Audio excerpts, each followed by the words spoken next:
Cristo requiere más de usted.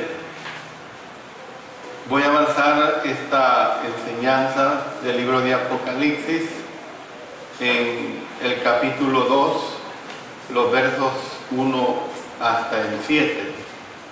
Y la interrogante que le presento, ¿qué requiere Cristo de nosotros? Y otra interrogante sería, ¿basta lo que usted ha hecho para agradar al Señor? Usted hace esta interrogante en una forma personal. ¿Basta lo que yo estoy haciendo para agradar al Señor? ¿Basta la forma en cómo le he adorado al Señor para agradar a Él? ¿Qué es lo que requiere Cristo de nosotros? Y hermanos, Cristo esperaba más de la iglesia ahí en Éfeso. Miren lo que dice el mensaje que le dio a esta iglesia en el capítulo 2, versos 1 hasta el 7. Escribe al ángel de la iglesia en Éfeso, el que tiene las 7 estrellas en su diestra, el que anda en medio de los 7 candeleros de oro, dice esto: yo conozco tus obras y tu arduo trabajo y paciencia, y que no puedes soportar a los malos, y has probado a los que se dicen ser apóstoles y no lo son, y los has hallado mentirosos. Y has sufrido y has tenido paciencia, y has trabajado arduamente por amor de mi nombre, y no has desmayado. Pero tengo contra ti que has dejado tu primer amor. Recuerda, por tanto, de dónde has caído y arrepiéntete, y haz las primeras obras. Pues si no, vendré pronto a ti y quitaré tu candelero de su lugar si no te hubieres arrepentido. Pero tienes esto, que aborreces las obras de los nicolaitas, las cuales yo también aborrezco. El que tiene oído, oiga lo que el Espíritu dice a las iglesias. Al que venciere, le daré a comer del árbol de la vida, el cual está en medio del paraíso de Dios. Entonces, en primer lugar, Cristo requiere que usted sea trabajador. Ahí lo hemos leído en los versos 2 y 3.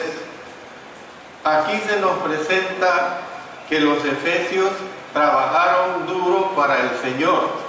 Y qué bueno lo que los efesios hicieron. Ellos trabajaron muy duro para el Señor, porque emplea la frase arduo trabajo. O sea, cuando se habla de arduo trabajo, está diciendo que es un trabajo fatigoso o penoso, un trabajo grande, pues, un trabajo que llega a extenuar el cansancio, pues. Es un trabajo tan duro que produce dolor en el cuerpo.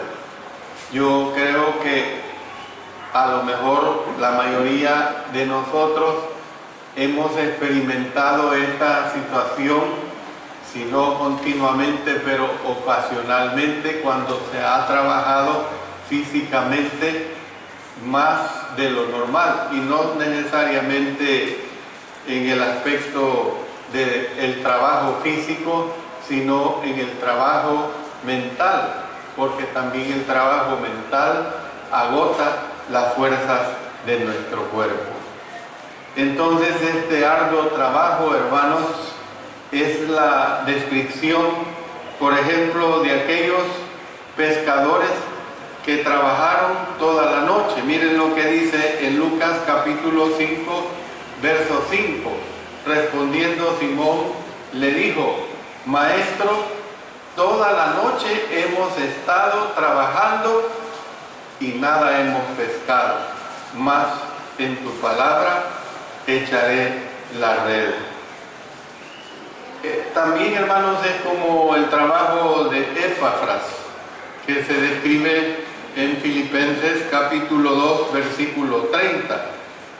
porque por la obra de Cristo estuvo próximo a la muerte. Noten, por la obra de Cristo estuvo próximo a la muerte, exponiendo su vida para suplir lo que faltaba en vuestro servicio por mí. Entonces nosotros podemos ver estas descripciones de lo que es el arduo trabajo.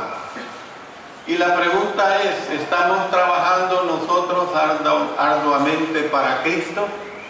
¿Estamos realmente trabajando arduamente para Cristo?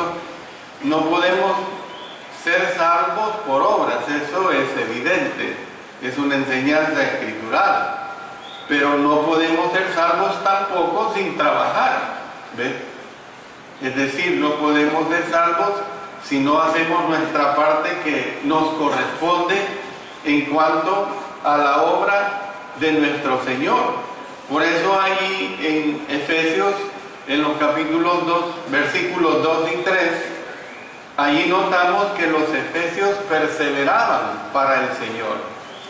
Ellos perseveraban para el Señor. Y note que aquí se habla de la paciencia.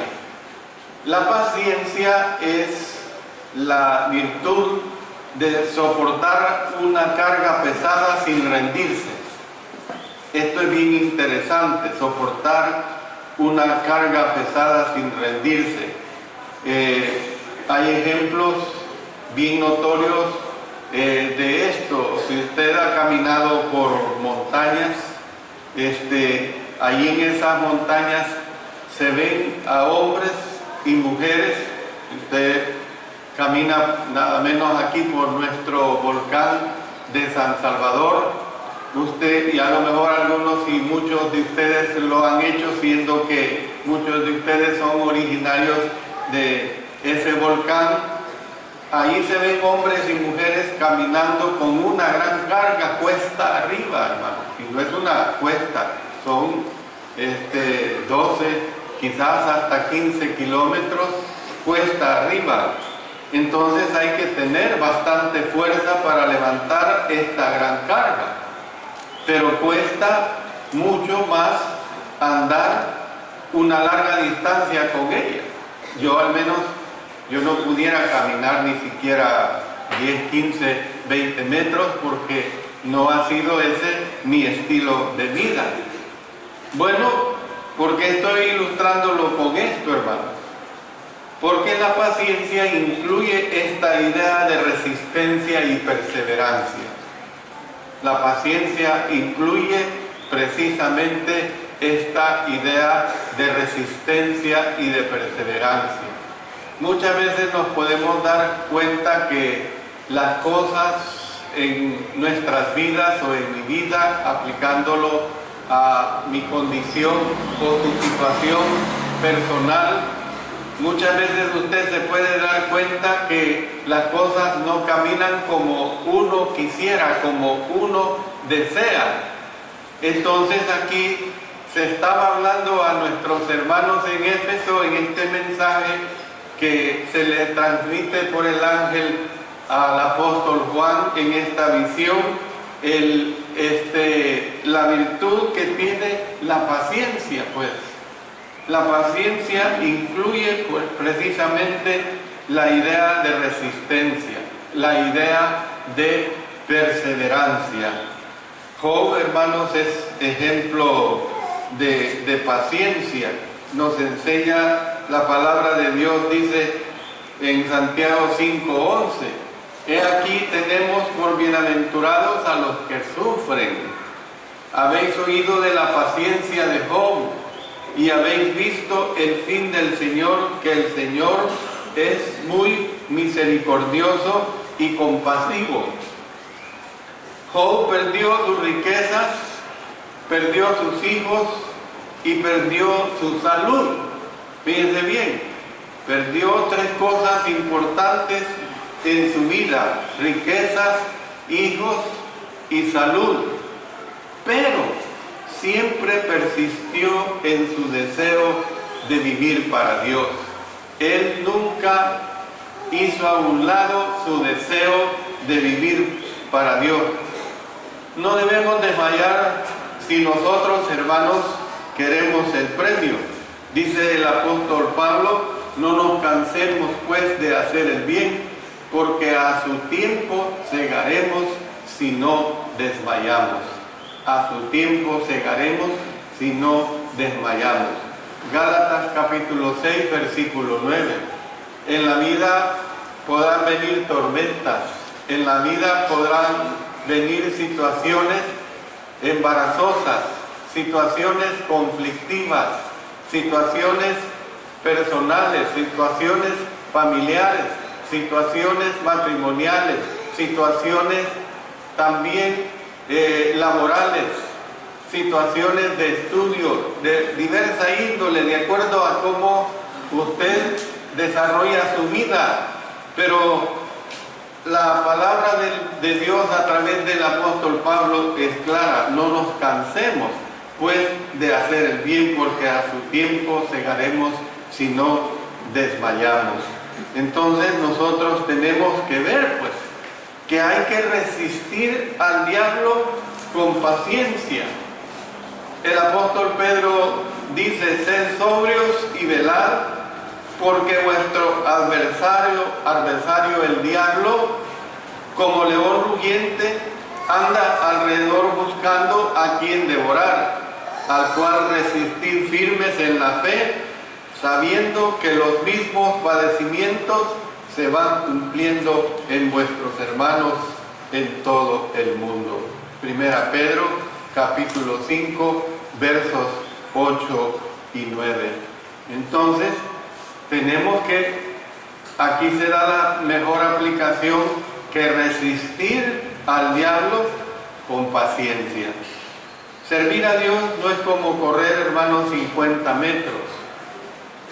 Quizás, y estoy más que seguro, que a muchos de los presentes en este auditorio, empezando con los adolescentes, los jóvenes y los de mediana edad, y más me quedo con adolescentes y jóvenes, si se les dijera que corrieran 50 metros, los corrieran en cuestión de unos pocos segundos. Un minuto sería mucho. Entonces, hermanos, no debemos desmayar, no debemos de que entender que servir a Dios no es como correr 50 metros. Se asemeja, mejor dicho, a una maratón. Usted entiende lo que es una maratón. Una maratón es admirable. Hay maratones en este país y en muchos países del mundo que hay competencias maratónicas. ¿Por qué se le llama maratónicas?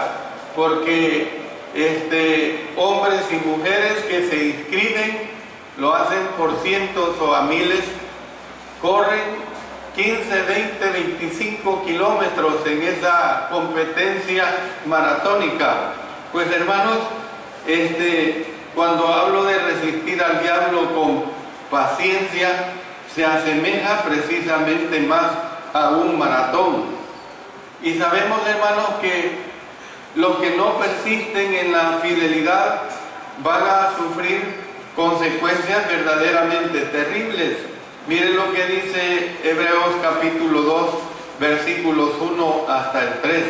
Por tanto, es necesario que con más diligencia atendamos a las cosas que hemos oído, no sea que nos deslicemos.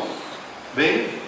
Porque si la palabra dicha por medio de los ángeles fue firme, y toda transgresión y desobediencia recibió justa retribución, ¿cómo escaparemos nosotros si descuidamos una salvación tan grande, la cual, habiendo sido anunciada primeramente por el Señor, nos fue confirmada por los que oyeron? Entonces, hermanos, demasiadas advertencias tenemos de parte de nuestro Señor para no comprender, para no entender de que lamentablemente los que no persisten en la fidelidad van a sufrir consecuencias terribles. Es una realidad. Quienes no persisten en la fidelidad sufrirán consecuencias terribles. Entonces, he presentado en primer lugar que Cristo requiere que usted sea trabajador en todos los niveles, en todos los aspectos, no solo en el aspecto de dar para la iglesia, sino en el aspecto de darse para usted mismo, de construir para usted mismo espiritualmente hablando. Pero en segundo lugar, Cristo requiere que usted sea fiel a la verdad. Es importante que nosotros seamos fieles a la verdad. Ahí lo está expresando en los versos 2 y 6. Yo conozco tus obras y tu arduo trabajo y paciencia, y que no puedes soportar a los malos. Y has probado a los que se dicen ser apóstoles y no lo son, y los has hallado mentirosos. Verso 6. Pero tienes esto, que aborreces las obras de los nicolaitas, las cuales yo también aborrezco. Es nuestro deber conocer la diferencia entre la verdad y el error. Miren lo que dice el apóstol Juan en su primera carta, en el capítulo 4. Voy a leer de este capítulo los versos 1 y 6. Amados, no creáis a todo espíritu, sino probad los espíritus si son de Dios, porque muchos falsos profetas han salido por el mundo. Nosotros somos de Dios. El que conoce a Dios nos oye, y el que no es de Dios no nos oye. En esto conocemos el espíritu de verdad y el espíritu de error. Hermanos, esto señala pues una responsabilidad muy seria para aquel que enseña la palabra de nuestro Señor. Es una responsabilidad seria para mí como enseñador de la palabra de Dios. Pero también la responsabilidad cae sobre aquel que oye la palabra de Dios. Porque lo que hace su servidor es transmitirla. Pero esa palabra no es mía, esa palabra es de Dios. Y esa palabra tiene que aplicársela a usted, a su vida, de manera que esa responsabilidad cae sobre aquel que oye la palabra. Es nuestro deber precisamente defender la verdad. Dice Judas, verso 3, amados, por la gran solicitud que tenía de escribiros acerca de nuestra común salvación, me ha sido necesario escribiros exhortándoos que contendáis ardientemente por la fe que ha sido una vez dada a los santos. Claro, tenemos que entender que la doctrina no es todo, pero es importante. La vida cristiana no solo es doctrina, la vida cristiana es también moralidad, la vida cristiana también es espiritualidad, porque puede confundirse de ser una persona que cumple al pie de la letra la sana doctrina, pero descuidar mucho su vida moral, descuidar mucho su vida espiritual. Entonces, los tres aspectos de la vida cristiana en nosotros son importantes: doctrina, moralidad y espiritualidad. Debemos precisamente defenderla con amor. Miren lo que dice en 2 Timoteo capítulo 2, versos 24 hasta el 26. Porque el siervo del Señor no debe ser contencioso, sino amable para con todos, apto para enseñar, sufrido, que con mansedumbre corrija a los que se oponen, por si quizás Dios le conceda que se arrepientan para conocer la verdad y escapen del lazo del diablo en que están cautivos a voluntad de él. Entonces, hermanos, es importante pues que comprendamos que Cristo requiere que usted sea fiel a la verdad. En tercer aspecto, Cristo requiere más de usted. Óigase bien, Cristo requiere más de usted. Lo hemos leído aquí en los versos 4 y 5. Pero tengo contra ti que has dejado tu primer amor. El Señor los había alabado transparente, pero el Señor aquí les está haciendo ver en lo que ellos estaban fallando. ¿Ve? Recuerda, por tanto, de dónde has caído y arrepiéntete y haz las primeras obras, pues si no, vendré pronto a ti y quitaré tu candelero de su lugar si no te hubieres arrepentido. Miren lo que dice. Recuerda, por tanto, de dónde has caído. Recuerda lo mal que te ha ido, pues. Y si no te arrepientes, yo voy a quitar tu candelero. Yo voy a quitar tu nombre, yo voy a quitar tu identidad, yo no me voy a identificar contigo. Cristo requiere de nosotros un amor sincero y un amor ferviente. El primer amor parece ser el amor que tenían al principio, es decir, su amor se había enfriado. Dice en Mateo capítulo 24, verso 12, y por haberse multiplicado la maldad, el amor de muchos se enfriará. Y esto es lo que sucede, que de una o de otra manera a nuestras vidas como cristianos, como cristianas, puede venir la maldad.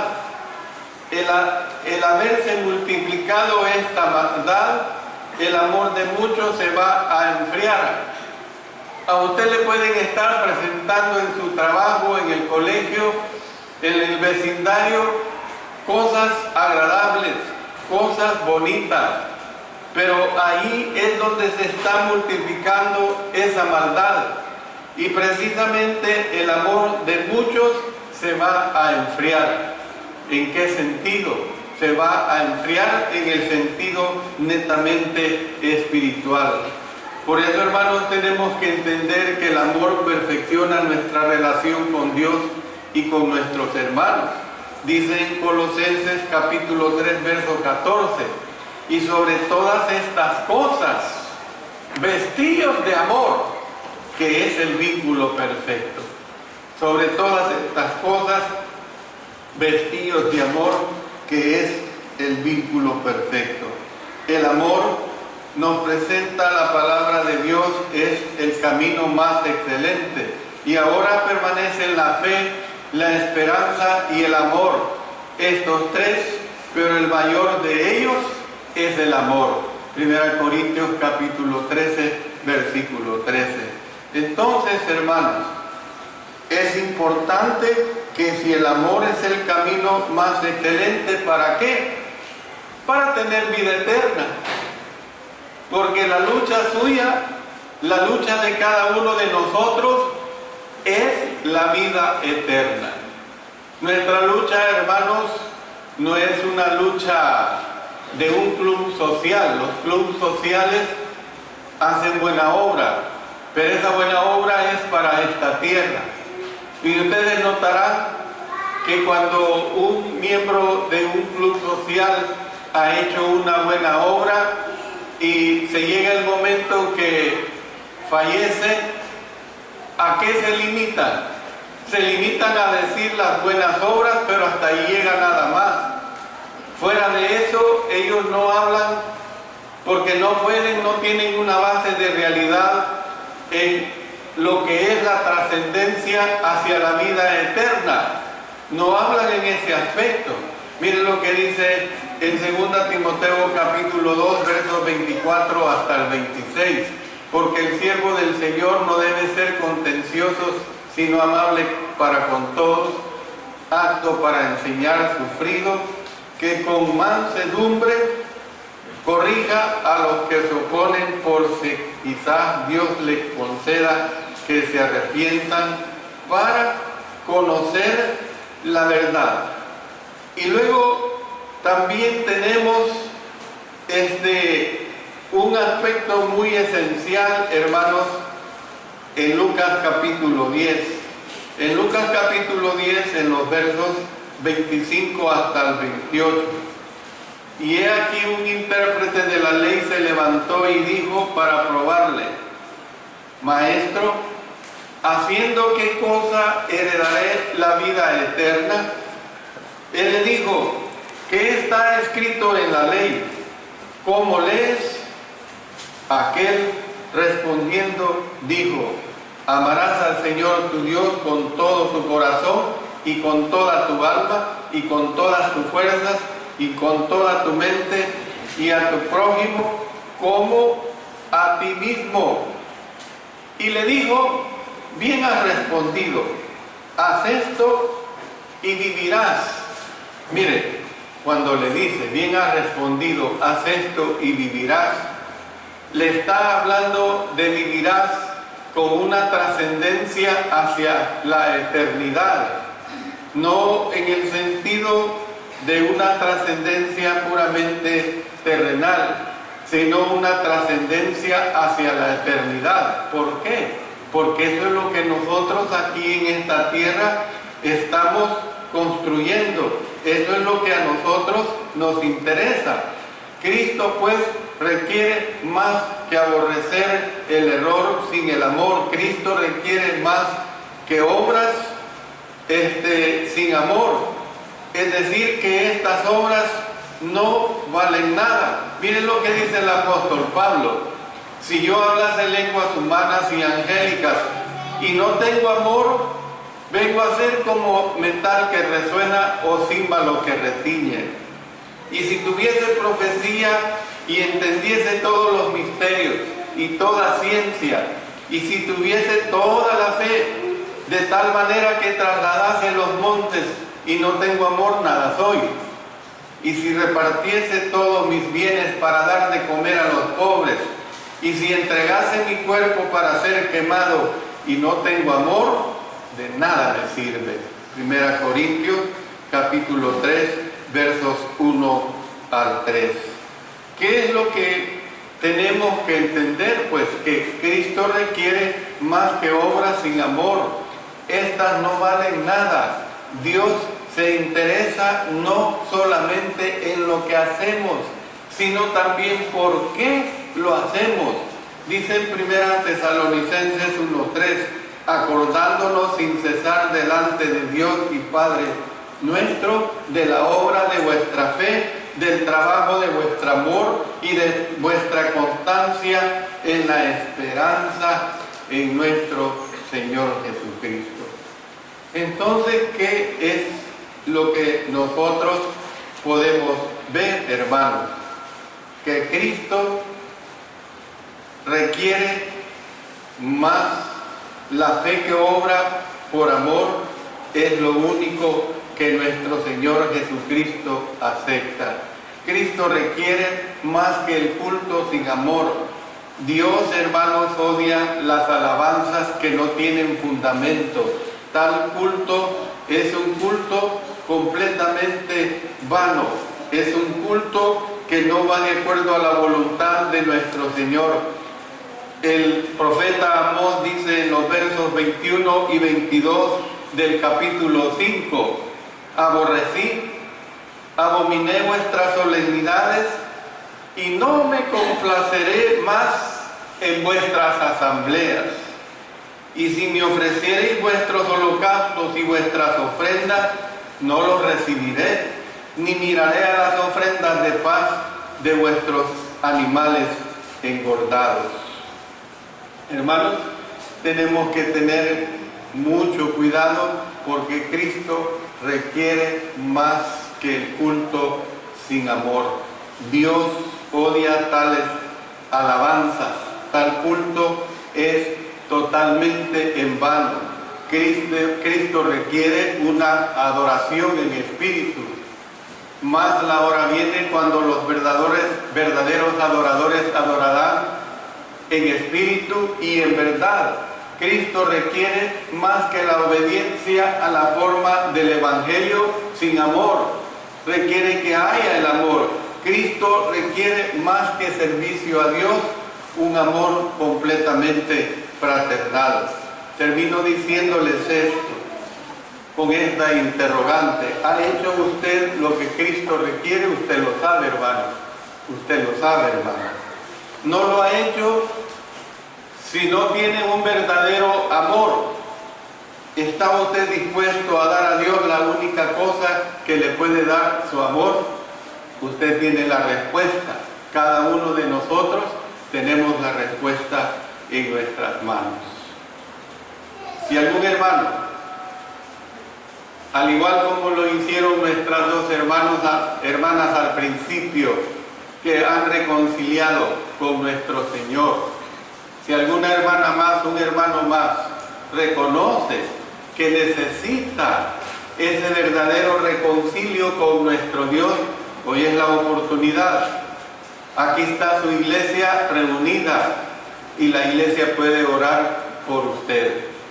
Si hay algún amigo, alguna amiga que conoce bien el perfecto evangelio de nuestro Señor, yo le invito en el nombre de nuestro Señor, en el nombre de esta palabra escrita y dada a nuestros hermanos en Éfeso, que habían hecho muy buena obra, que habían dejado lamentablemente su primer amor. Yo le invito a que crea en el Señor, a que se arrepienta de sus pecados y que inmediatamente sea bautizado o bautizada para recibir el perdón de todos sus pecados. Vamos a ponernos en pie a cantar un himno de invitación. Mientras cantamos este himno de invitación, tenemos a nuestro hermano Rolando que ha